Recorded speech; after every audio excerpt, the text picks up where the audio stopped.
To the Miniatures Paintbrush. Today we're going to do part one of a three-part series on how I'm building terrain. This is the Lonely Hearts Cottage.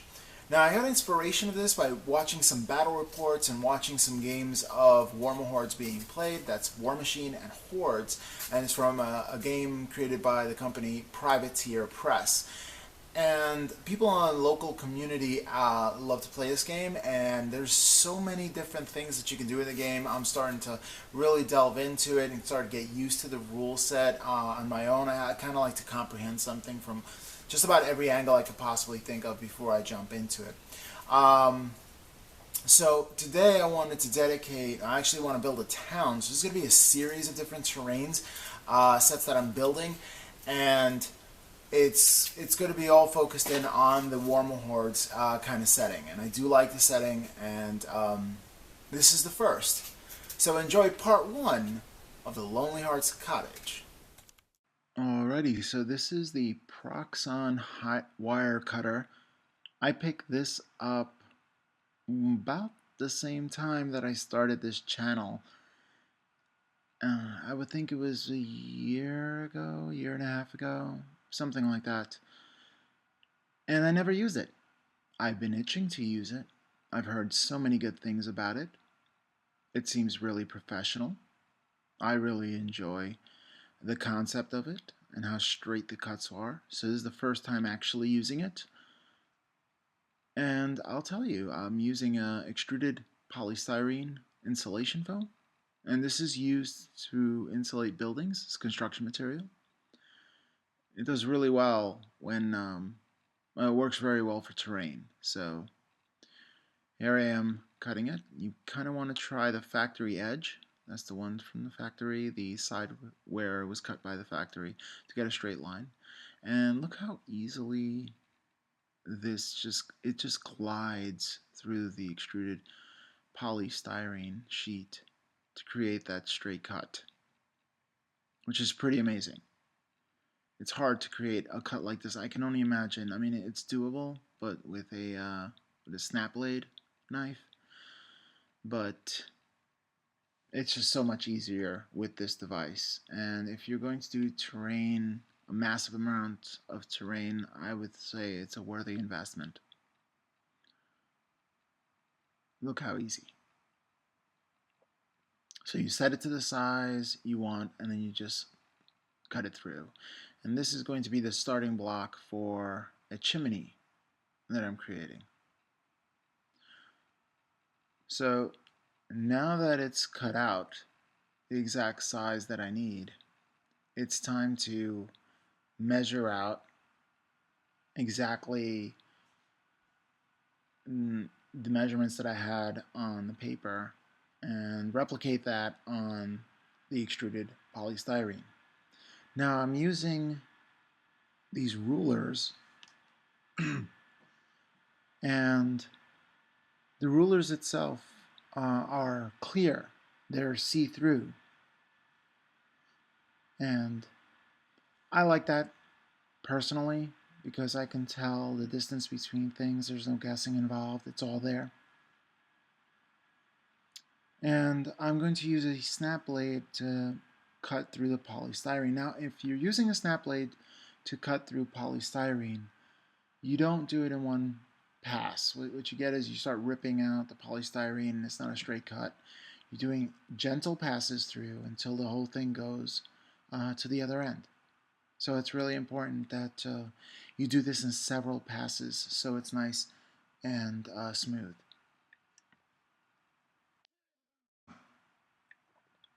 So what you want to do here is make sure that you keep it steady. You don't cut yourself, you use safety first. What I do is I angle the blade in first and then gently use the weight of the blade to carry it through the line in which I'm creating. So now what I'm going to do is I'm going to measure the angles in which the chimney is going to slope.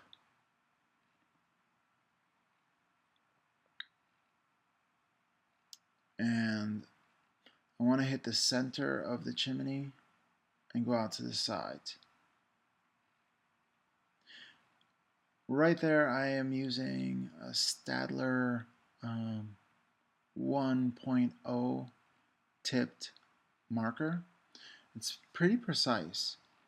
I like Stadler because it's a little cheaper than the Micron pens that I have. Micron is a great pen for little details, and they come in a variety of sizes. But the Stadler, this is my go-to when it comes to marking some terrain, but not gouging the terrain. I use another like ballpoint pen for that, and that comes in a bit. So now I'm matching up the original drawing with what I have on the extruded polystyrene block, and it seems to match up pretty well. Now I'm not going for perfection here, but I'm not actively trying to mess it up either. And when I say mess it up, I just mean add character to it. Because if you imagine when they're building this, the people in this fantasy kind of environment are getting rocks that they kind of found, and they, with the help of other villagers, carried over and constructed the chimney and used some kind of adhesive to put it together. But these are pretty big chunks of rock that the villagers put together, and if you went out into the wilderness and look at rocks, I've never found one that's exactly symmetrical. Maybe you have found one that was exactly symmetrical, but I would find that to be less common than your average rock. So if it's not perfectly even, that's okay, in my opinion, for this build. Of course, your mileage may vary. You can do as you wish. So I really do like the design that I have here. Again, what I do before I come up with a design like this, I draw several designs and I look to life as a inspiration, and I'll add a bit of this and a bit of that. These cottages are actually, there's quite a few of these cottages. I guess it's that Dutch style cottage that I'm going for, which is the standard when I think of eras or fantasy games like, I guess, Skyrim or something. That kind of role playing game. And that's what I kind of want to create here. So, okay, next, what I'm going to do is I'm going to start etching. Now, you see there I have a ballpoint pen, and I chose this ballpoint pen in particular because it had a longer tip to it, but it was still your average kind of ballpoint pen. I got it at a staff development for a teacher kind of professional day, and I looked at the tip and I said, wow, well, that would be great for crafting. Not usually what anyone else would think that I know, but definitely I am, I guess, an odd bird in my community when it comes to thinking about crafting and using things for crafting. Now, as far as community is concerned, I think we all akin to looking at things and saying, hey, I can use that for a base, or I can use that for crafting, or I can use that for terrain, or I can use that for something. Because let's face it, if you're doing this stuff, you do have a creative bone in your body. And you're exercising it every time you're doing something like this. So with this ballpoint pen, what I'm doing is I'm putting lines in, simulating where rocks would be to create this kind of design. Now, some people actually cut out rock shapes and put them together, which is really cool. Although my time when it comes to hobbying is a bit limited, so I don't have that much time to do that. This seems to have a great effect when etching out, and I like the result personally. And once I'm done with this, I can go back to miniature painting, which I love doing. So I don't invest, I mean, I did invest quite a bit of time creating the Lonely Hearts Cottage. I think it took me about a month or more.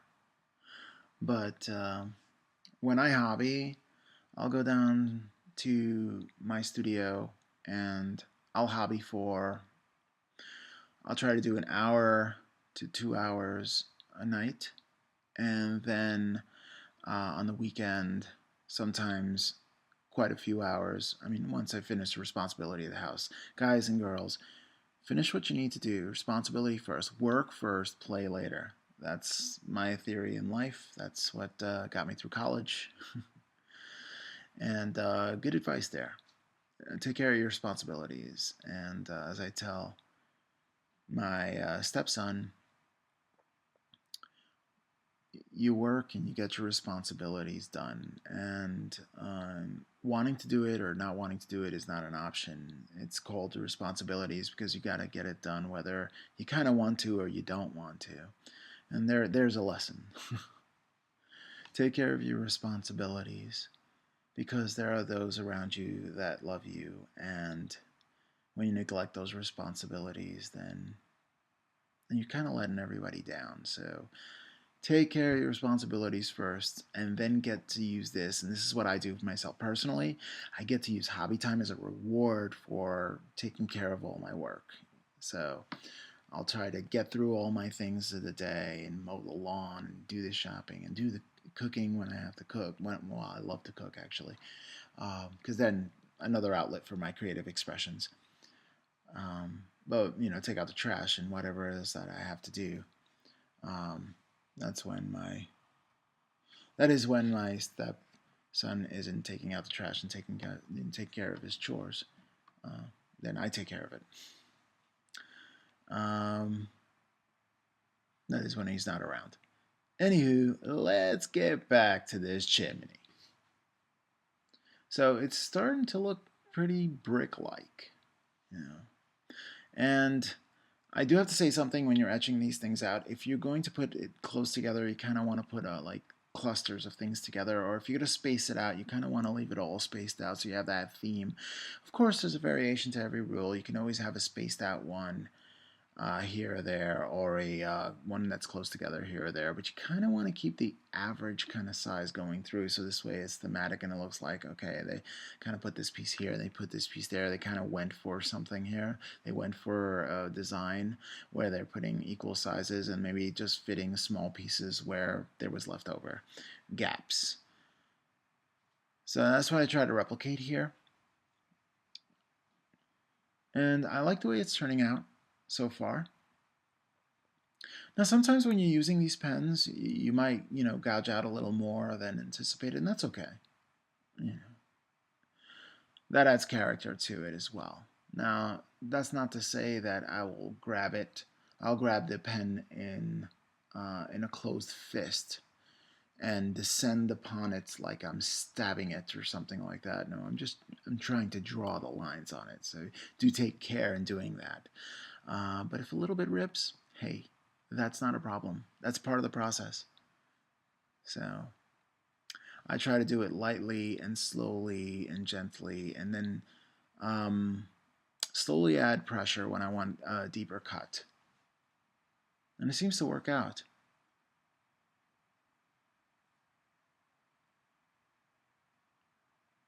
I really get so focused when I'm doing and creating and etching, and I do want to say something about the camera angle. It's to the side.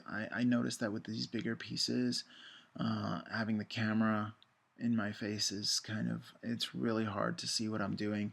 So maybe I'll adjust and get different maybe one day get another camera that comes from up top.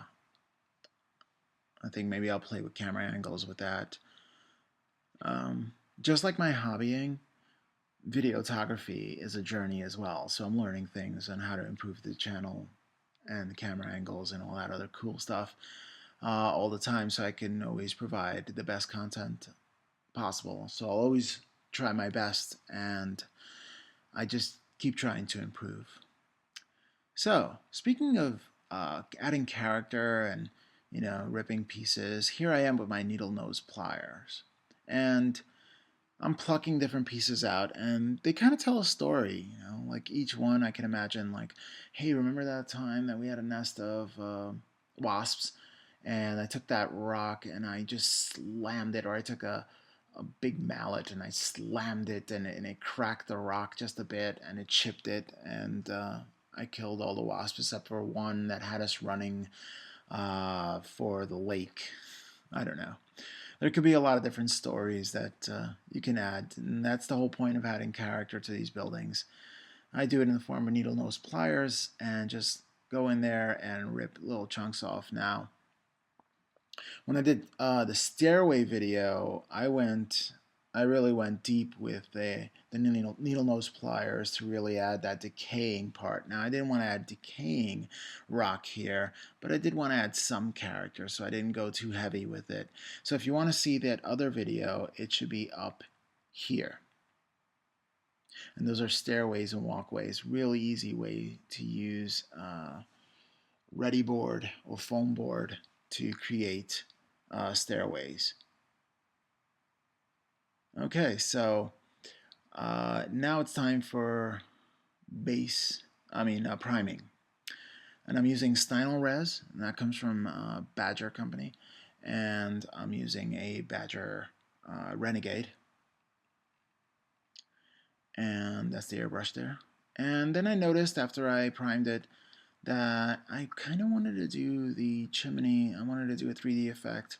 So what I'm doing is taking the X-Acto blade and I'm cutting into the edges, and then I'm cutting in the middle, and then I'm cutting it to the side, so almost like I'm dicing it in like a kind of quadrant pattern. So I'm just keep slicing it and slicing it and slicing it in straight lines, and then across, slicing it and slicing, so I can create a grid on the top.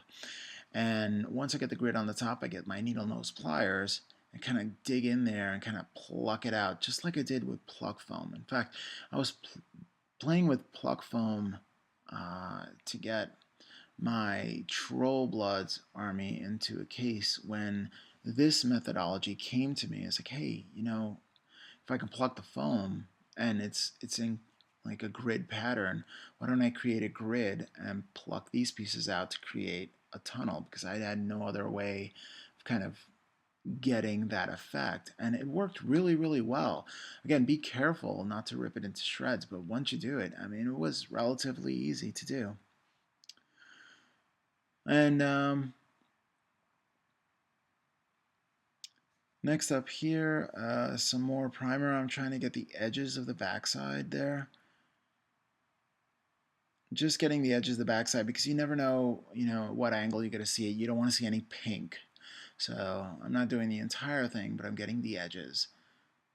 Just drawing a line of the edges there, and on top as well. Yeah. You want to get a decent amount of black paint in the middle. You want to get it from different angles, up, down, make sure it's completely black, because when you look through the top, you kind of want to see it black underneath. Now, I toyed with the idea of seeing red embers in there or something like that, but I figured the chimney is too deep and for you to actually see the fire within, so I just wanted to make it black and not have smoke coming out of it. And I could always put, it's like a smoke effect, maybe a little light through it, but not for this purpose, not for this terrain, not now. But you can do it if you're doing your own project. Of course, you could take anything that I do here and expand upon it any way you want to. Okay, so next up, I'm doing my first layer, which is Stynylrez, and this is the gray primer here. And I want to do that layered effect onto this building. I really do love working with an airbrush, and I have to say it took me 3 years to feel comfortable with it to the point where I can do these things. And no one taught me how to use an airbrush, so I had to be self-taught, and I made a lot of mistakes. I made a ton of mistakes, but I learned from each and every one of them. So if you have a couple of questions with airbrushing and you want to leave a question or comment down below, feel free to, and I will answer to the best of my abilities. So I'll let my mistakes guide you so you don't make the same kind. And believe me, I was very, very frustrated when I made so many mistakes that I kind of want to give up airbrushing. In fact, when I made one mistake, there was this one mistake that I put I put Tamaya's liquid primer through the airbrush, and I did pre-dilute it and mix it before I put it into there, and it gummed up my airbrush. And the airbrush was a gift for Christmas, and I think it was 250 or something like that. It was pretty expensive, and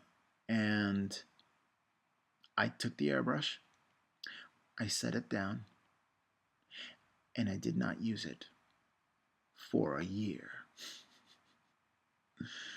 And then finally I came back around and started using it again. I was really that frustrated with using the airbrush. And now I love it. It can be temperamental because the paints you put through it are temperamental sometimes, but the control you get with an airbrush once you get used to it is amazing. And I'm still learning how to use it, really, because there are different tips and nozzles and different needle sizes. So there's always a new aspect to master, and there's always new tip or trick, like pre-shading, where you darken in the darkest recesses in order to create that shadow, and then just hit the middles, which I'm doing right now, in that primer, that gray primer, so I can have that highlight. Now it looks pretty dark now. It looks a little different in person, but that's okay. Right now, I'm going to go back with a different gray later to really highlight it, and you're going to see it really come alive later. I just got a basis or a base coat so I can have that pre-highlight and then have a more detailed highlight later. And it has that glowing effect to it where it's just like different color grays make it really seem, or trick the eye to seem that there's depth to it. So right now I'm hitting a saddle brown from Minotaur, and I noticed that it had a bit of a glossy effect to it. I think what I did was I put a little bit of flow-aid in there. I think it went a little bit too hard in it, and that happened. Well, though there was some from Minotaur that came pre-diluted, and it was kind of, I guess, a bad batch. But the set that I got like 90, I think it was 90 or it was 120, something like that. I had a ridiculous amount of Minotaur paints, and I got it from Amazon, and it was ridiculously cheap. And these bottles are bigger than the dropper bottles that you get from Vallejo or other kind of paints. So value for money. If you want to start with a complete set, this is my first complete set, and I do not regret it at all. There are certain paints I like to do for certain effects, like metallics and different kind of inks and all this other stuff. The ghost tints in the Minotaur line, they're really good. I'm still playing with them. In fact, I did Zenithal Hiding from Single Light Source. I did a video on that, and I used the ghost tints on that, and you can see that here above. So there's that as well that I'm still playing with. And there's a lot of things that I'm playing with. That's why painting is a journey, because you keep playing with different things. And I get really excited because every time I try something new, I'm growing. That's how I feel. So, I mean, that is, I'm not expecting the perfect paint job every time I pick up an airbrush, but I'm expecting to do something different that I've never done before, and I'm expanding my repertoire and getting that experience with, let's say, the airbrush and getting better at it. So next up, I'm doing this sand color. I want to go, so I'm doing that dark brown. I'm getting that light brown. So it's like almost like a Van Dyke brown if you're thinking oil color concepts, and then yellow ochre or raw sienna kind of color for the next shade up. You can use any color you want. I was thinking sandstone. I was adding some variation to it, but that's just my personal preference. So here I am just adding that sandy kind of khaki kind of color to it. I think the Minotaur one is sand. I believe that's the one I used. I'll check. I'm sorry. It was bark. There you go. Yep. So yeah, saddle brown, and then a bark, or you can go lighter than that and do a sand. And again, you can use any colors you want. I don't stick to a certain thing. I don't even look at the name of the colors when I'm picking them. I kind of like look at the color itself, maybe put some down on a piece of paper and kind of like look how it would match with the other colors. And then from there, from that test, I say, okay, now these colors really look well. And when I do different colors like that, I like doing things in three because I like the number three. It's just my preference. So,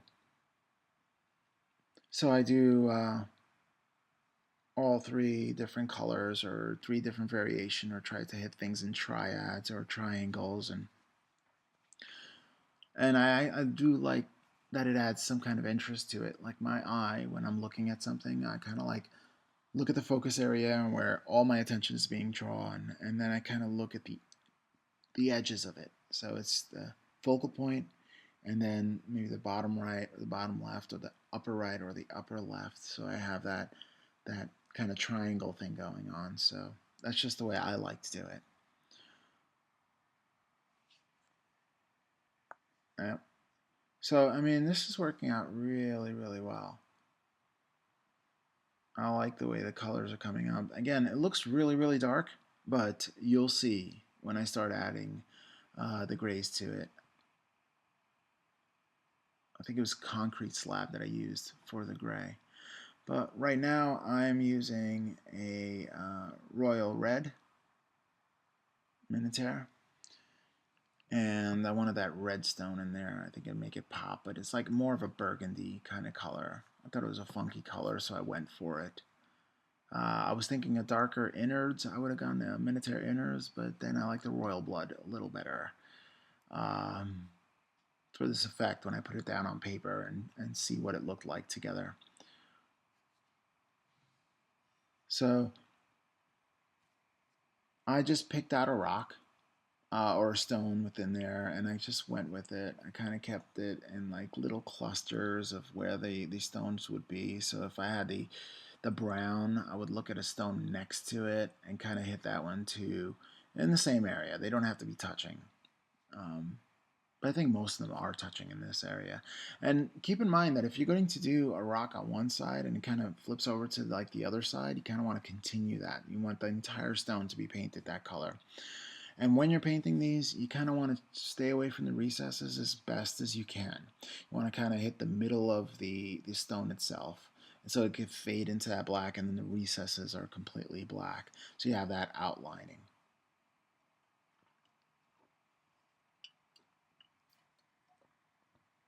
This is really coming out very, very well.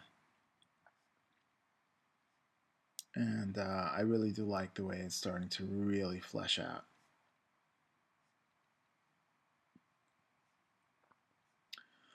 So notice that so far I haven't picked up a paintbrush. It's all been airbrushing. It's all quick. It's all easy. It's all throwing in some paint into an airbrush and go. Beware of tip dry. That happens. That's a thing. And that's where the tip of your airbrush dries out because so much air is going through it. And it's like you take paint and you're blowing on it and blowing on it. It's going to dry. So that's exactly what happens to the tip. There's so much air coming through that it's accelerating the drying process right on the tip of your brush. So I wipe it out. I do have that mug in the background. Thinking of maybe having a miniatures paintbrush sticker or something to put on that thing. Who knows? Maybe I'll create some mugs, painting mugs that says the miniatures paintbrush or something. I don't know. T-shirt. Who knows? I think I might. Hey, there you go. Maybe I'll get some merch. I don't know how that's going to work out. I don't know the logistics of it, but it'll work out. So now I'm going with the concrete slab. This is the final step in creating this chimney in the back. And you're going to really see it come alive here. I really like the way you really see the depth of the foundation gray with the concrete slab and if you look closely, it has that darker to lighter in the center kind of look, and it really makes it look like stone. I'll, I couldn't have been happier with the result that I got after getting to this stage. Because to be honest with you, as I was building it, I was like, I have this vision. I kind of know it's not looking perfect. It looks way too dark, and I don't know. Did I make a mistake in doing this? But look at that. You see it lighter in the middle, dark on the sides when it comes to the gray. I was really happy with this effect. I think it's pretty cool. One thing I didn't do, I did, and it was off camera. The video was lost, unfortunately. And I'll do it in the next piece you're gonna see later on here in this episode, was I took a rock and I kind of like gently tapped it onto the extruded polystyrene, and what it did was it gives it that rock kind of texture, and so I call it a texturing rock. This is literally, I think it was in a parking lot, and there was gravel on the floor, and it was quite large, and there was just large chunks of rock, and I just picked it up and said, okay, there you go, perfect.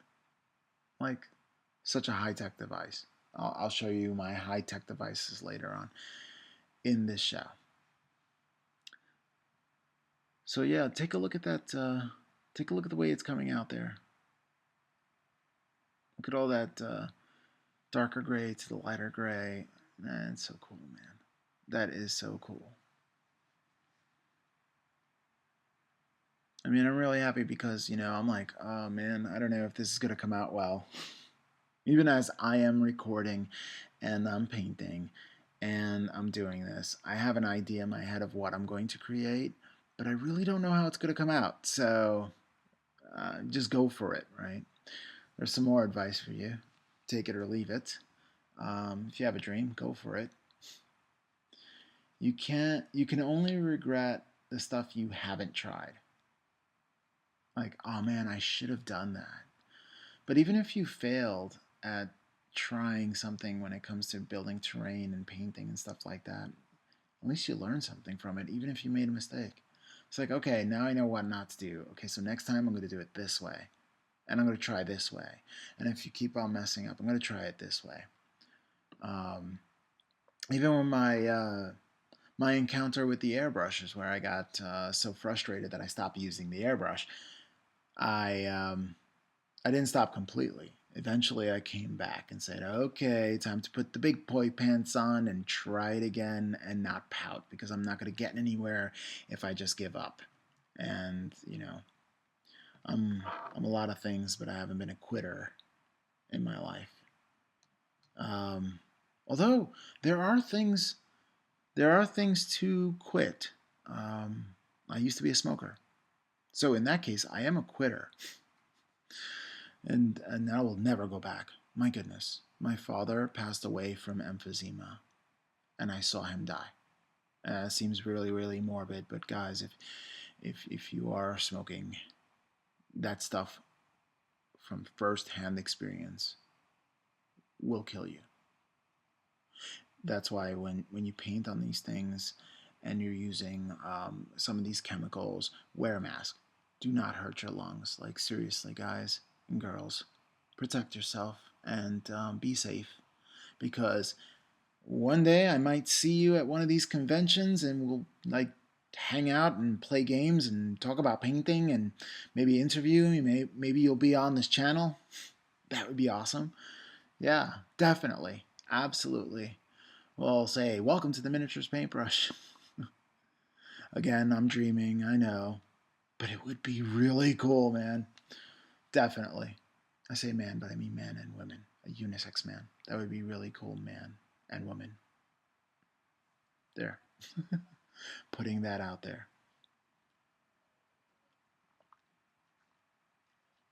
So, just finished up on that, and look at the way it looks, man. Pretty cool.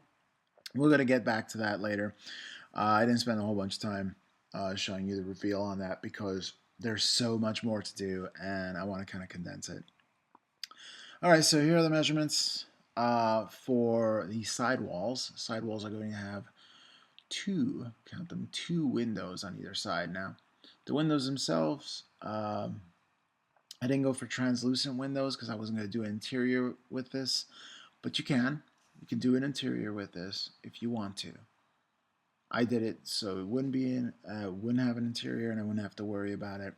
Again, I'm doing this to get my terrain fix, and then I was going to go back and work on the Mortis engine from the Start Collecting box. So since I did the Spirit Host and I just finished the Hex Wraiths, the next step on that box is with the largest miniature I guess I've ever painted and the most intimidated I've ever been when it comes to building miniatures is that the Mortis engine. Now that being said, I have Nagash in the box, and and I have all the other Start Collecting boxes for the Death Army. So yeah, I better get over that fear of creating large miniatures and just, like they say across the pond, crack on with it. I guess I'm using that in the right way. Um, Anybody watching here from Europe, across the pond, let me know if that's the way you say it. Crack on, right? I don't know. That's a terrible accent. That's terrible. Anyway, um, here I am using cardboard. Now, I go through waste, refuse, I guess. I don't know. And I look at uh, the copy room, and I see when people throw out boxes of the containers that paper come in, and I figured I'll do something positive with that instead of just throwing it out. I can use it for something. So if I see something thrown out, I will go through the garbage and pick that out as long as it's clean. And I will cut it out, and there you go. I have some cardboard that I can work with. Now, cardboard comes in three kind of consistencies. One is closer to that paper. Usually have acid-free backing for comic books, that kind of like hard carton kind of paper. And then they have like the thin one that you find on shoe boxes. That's cardboard as well. And then you have the medium one, which is this one. I kind of find them on that copier. When you have like a ream of paper and you have that copy box, that paper box that comes in the paper comes in. And that's the medium one, and this really, really dense one. I guess that's the one you find when you order things on mail order, and you have that huge, thick boxes for very large items. So that's really huge. And you can tell the size of the box, the size of the cardboard, by looking at the corrugation. And corrugation is those wavy lines you see when you turn the box to its side, and you see that it's kind of hollow and it has that wiggly line. That's corrugation. And you can see it there to the side, the corrugation. And so now I'm cutting this to make it sturdy. I'm cutting the box, the cardboard, and I'm cutting it into two equal halves. And I like the way that I'm cutting into two equal halves because I'm coming up with two walls, and they're exactly the same size. Bing and go. I'll put the other one on the side, and I'll have this one right here. So one thing that I've learned while building this project is to have templates. And we're going to get into that in a bit. So this way you don't have to pre-measure cuts and measure it again. You make a template and then you just trace that template on everything you want to replicate and keep that template in case you want to replicate that in the future. So I'm planning to build a village. So I'm going to be using the same kind of sizes over and over again. So I made quite a few templates. Okay, so now here I am cutting out the windows Very careful here. There. So you see I'm using the tip. I'm using it. I'm gently going. I'm taking my time with it. I'm not rushing. Do not rush this step. Kind of want to be careful with that. First of all, because you're handling a very sharp object. So be careful with that. So take your time. And then secondly, you don't want to overcut here. You can. I mean, it's not going to be the end of the world, but kind of want to be careful. Windows are something I really want to put emphasis on. You got to see a lot of detail that I'm going to add to those windows. And so I kind of want to showcase them a bit. So I kind of want to take my time. Now, I did it 1 inch from the bottom and 1.5 inches from the top, I think it was. So it's actually lower to the bottom than the top because when I do the roof, I want it to hang over a bit. So when it does hang over, it's going to kind of make it look like it's even. And if you don't float those windows a little lower, it won't look even in the final product. You'll see what I'm talking about. So here I'm using, this is Ready Board that I got from my dollar store. It's a foam board. It's sandwiched between paper. I've noticed recently that the foam boards that I've been getting, it's kind of harder to take off the paper.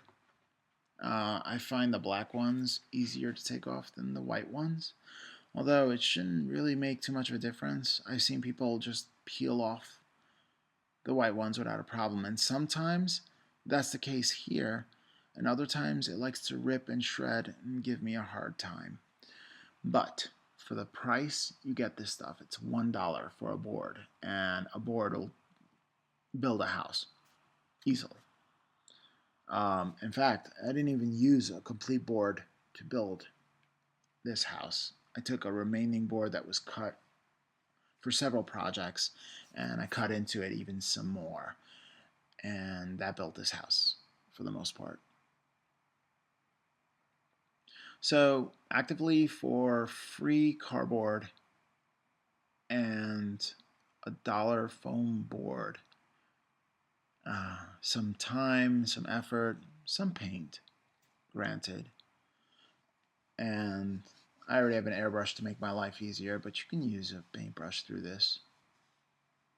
It'll come out in fact, a lot of people do terrain. They use craft paint to do it. They use a paintbrush. They seal it with Mod Podge, and they go to town. And those look awesome. So, but with me, I have so much airbrush paint that I kind of just want to use it. I want to go through some of that. So, and I do have craft paint too for terrain. So I'm using that as a backup in case I have to do I kind of want to do a table at some point, like a gaming table with, I guess it's 4x6, where I get these 2x2 kind of squares and I put together, and I want to kind of make it modular somehow, some way, so I can have different terrain boards, and that would be cool. I think so. Or, just make hills or something like that in terrain features and have one of those fat mats or one of those mats by Mars or, one of those vinyl kind of mats that I put down. I think those are cool too because, they're more mobile, like modular that I could take to places. So that'd be cool. My friendly neighborhood gaming store, FNGS.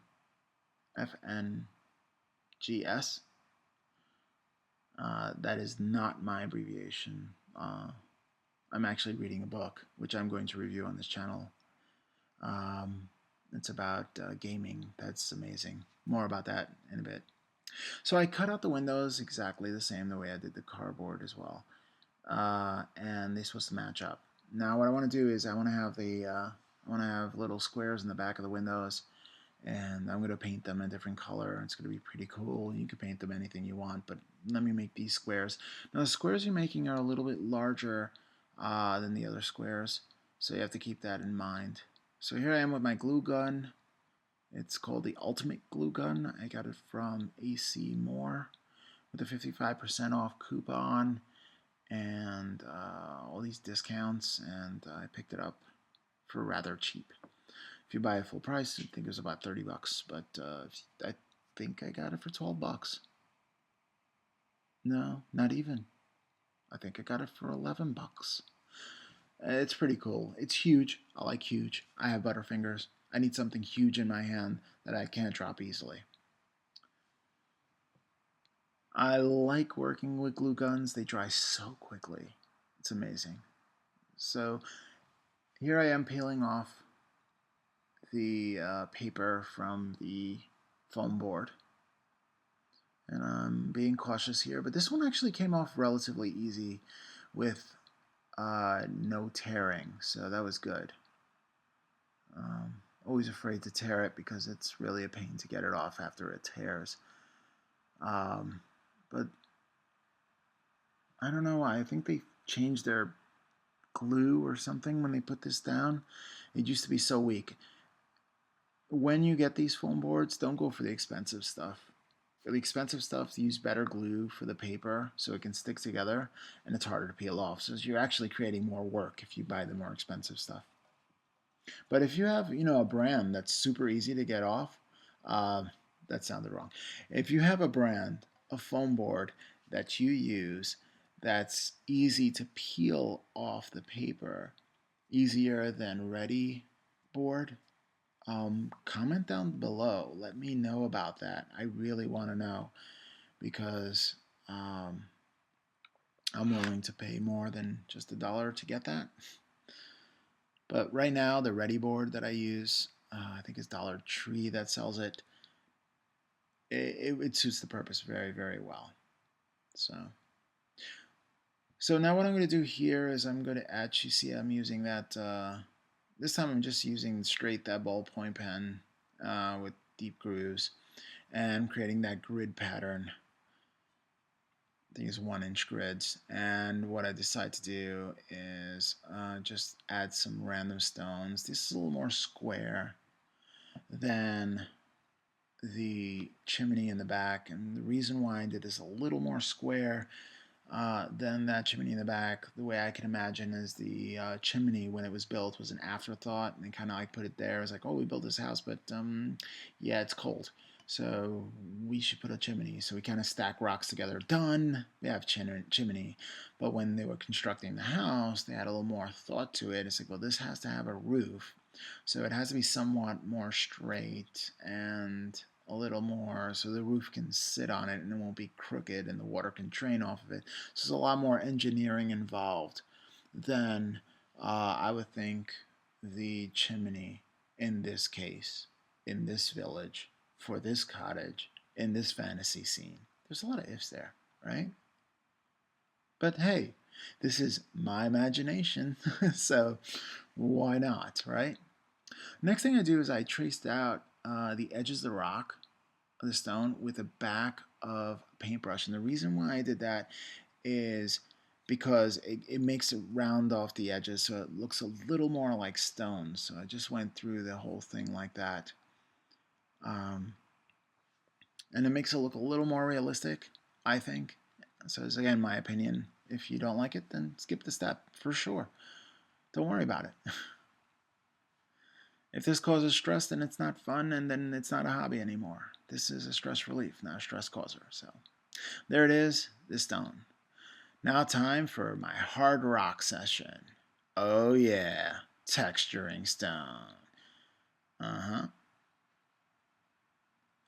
And here I am, texturing with a rock. I should not sing. Actually, I was in a choir once with my mom. I was 30-something years old, so it wasn't when I was a kid. Amazing experience. You do have a family when you are in a choir. That was in Bay Ridge Christian Center in Brooklyn. I recommend you go there. Amen. So look how the textured rocks make that look. Now that's styrofoam, but it doesn't look like styrofoam anymore. Those look like rocks to me. Pretty cool stuff. Next, yes, the needle nose pliers are hungry. Roar. Hey, remember that time we were playing with Toss the Rock and we hit the house and it chipped the rock and then we got punished? We got grounded. We had to stare at the fire 4 hours, I guess.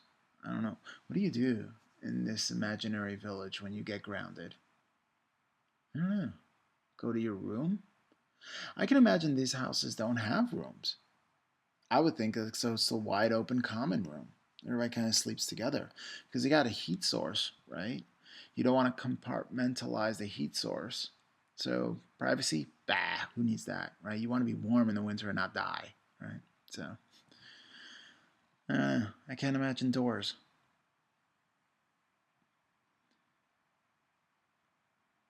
So here I am. Next up, once I have everything kind of etched out there and textured up, I'm adding cracks to it. That's right, little cracks and divots, like little striations or lines or thunderbolts coming down. You can call them thunderbolts. There's no real rhyme or reason, as long as they're not all put together kind of randomly. And next up, I'm going to do the backing of the windows. So I took a sheet there, and I cut it through with the snap blades. It's important to try to use and cycle through those blades. Newer blades they don't pull on the foam, and foam will dull out your blade, but they won't pull on your foam and cause it to like bead up or pill up, which means that it's just grabbing onto the edges of your cut and just kind of ruining that hard edge, that straight edge. If that starts happening, it is time to change your blade, bud. Alright, so I made one and I want to make four, so what I did was I put them very, very close together and almost like a template. I'm starting to learn. That's one thing I learned on this one, how to make templates. It seems obvious, right? But no, well, I didn't know. But I did know now. There you go. And use the past stuff that you're using to dictate the next in the process or an assembly line. Again, I'm doing it more than one pass, and that's okay. I'm using the weight of the blade to guide the cut. There. I kind of move forward before I move and glide back. And since the holes are 1 inch by 1 inch, I went a little bit larger, 1¼ inch by 1¼ inch. And there you go. There it is. The window is now filled. So I'm going to hot glue this bad boy in place. I got a little overzealous with the hot glue. So when I smushed it together, smush it. I always check to inspect on the other side to see if there's anything that like kind of drip through. And if you do have some hot glue that drips through to the other side, it's not really that much of a problem to take your hobby knife to go in there and kind of pluck it in there while it's still not completely dry and hardened. Because once it dries and hardens, it becomes more difficult to get that stuff off. So be aware of that. There it is. Just go in there and clean it up with their hobby knife. You see it's coming out, no problem. Yeah, and at this stage it's really easy to get off, so it's not a problem whatsoever. Me, clumsy and sloppy. Yeah, that's me. So if I'm clumsy and sloppy and I can do this, then you have no problem doing this either. Gosh, I love creating things. I just do. It makes me feel so good. It's like, look, I made this. I'm a big kid. That's what I am. I can be very, very serious, but I'm a big kid at heart. So next up, what I'm going to do is I'm actually laying these out. So I'm going to have like crossbars in there. And I'm going to create like a frame of a window to make 4 windows. I think it'll be cool, a 3D effect. I'm just using these wood pile sticks that I've got from think I got those from, I don't know, one of those craft stores. I frequent Michael's, AC Moore, and Hobby Lobby all the time. So I think it was Hobby Lobby on that one. It's called Woodpile, wherever that came from. Oh, and I also go to the crafting aisle at Walmart as well. And I go to art supply stores. So I'm constantly on the lookout for these things. So what I'm doing here is called pre-shading, where I'm just getting the darkest recesses and shading them in first. So this way, when I paint over the rest of the stuff, this will be even darker. So if I go throughout the whole thing with black, all the crevices and creases are even darker. So if I go with a different color on top, then the creases and crevices are, just have that many more coats underneath.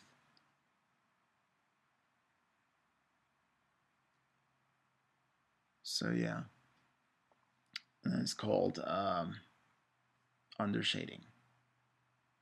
Undershading in the recesses and getting it really, really dark. And it also causes that black effect on the edges of the stone. So it reinforces that as well. So this take your time and just retrace the steps with the air gun. I think I set the pressure to 15 psi, just so I can narrow the width of the spray, and that will increase your tip dry. So be aware of that. Alrighty, so there it is, all pre-shaded. That's great. Just going over little bits and pieces. And you see, like, all that black and white kind of thing going on. And then I just, sprayed the entire thing as a base coat. And you can see that the edges on there, if you look closely, are a little darker than the middle of the stone, which is great because the middle of the stone, you kind of want it gray. It's going to be lighter anyway. So what I'm going to do here is, I believe I went for the gray next. I think it's concrete slab. And I went over the rocks.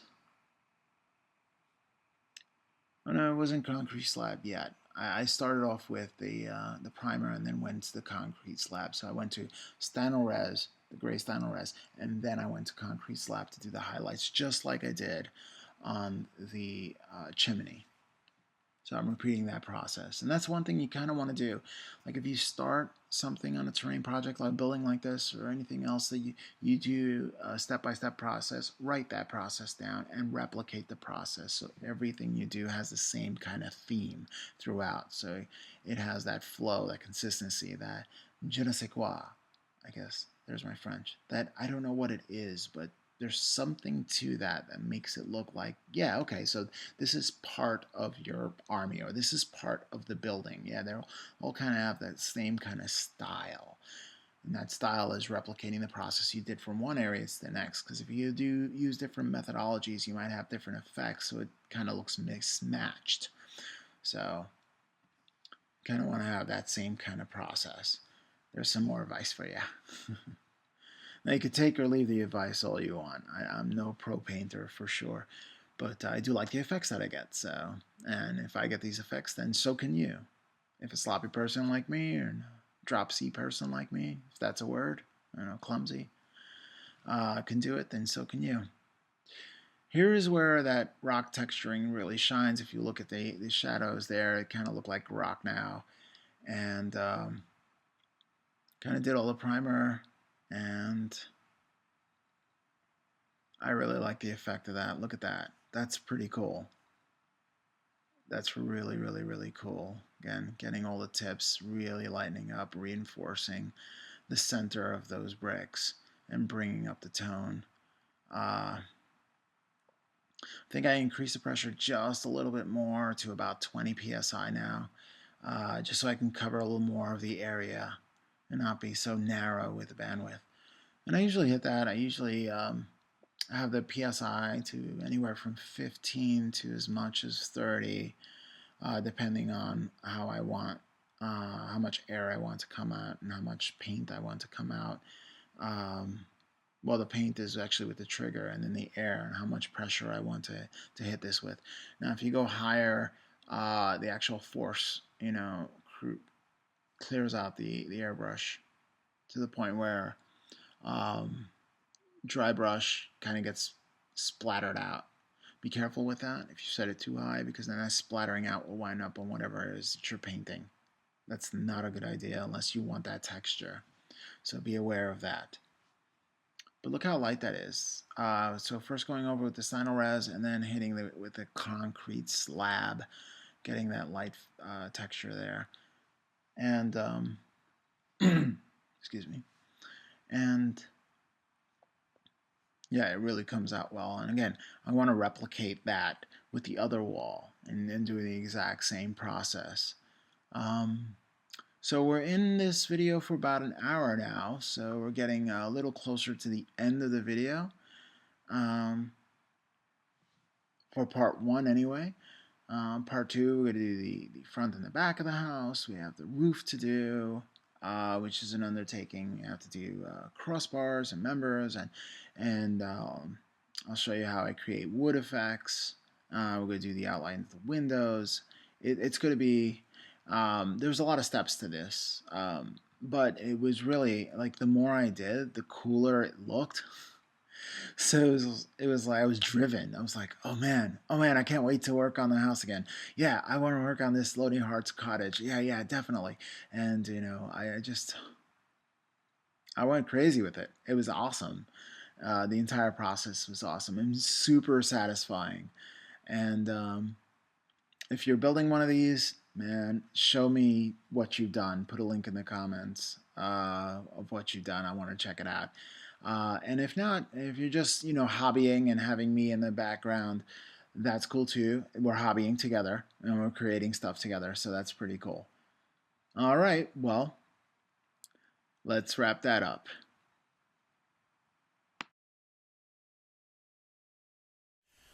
Okay, so now we have the chimney in the back completed, and we have one of the walls in which all you need to do the other side of the wall with the windows is repeat the process that you did on one side. They're identical.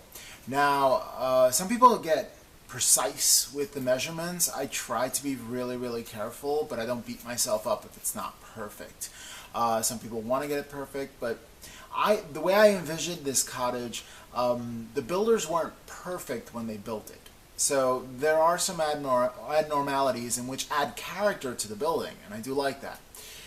Well, this is part one to the three-part series, so tune in next time as we continue to work on the Lonely Hearts Cottage.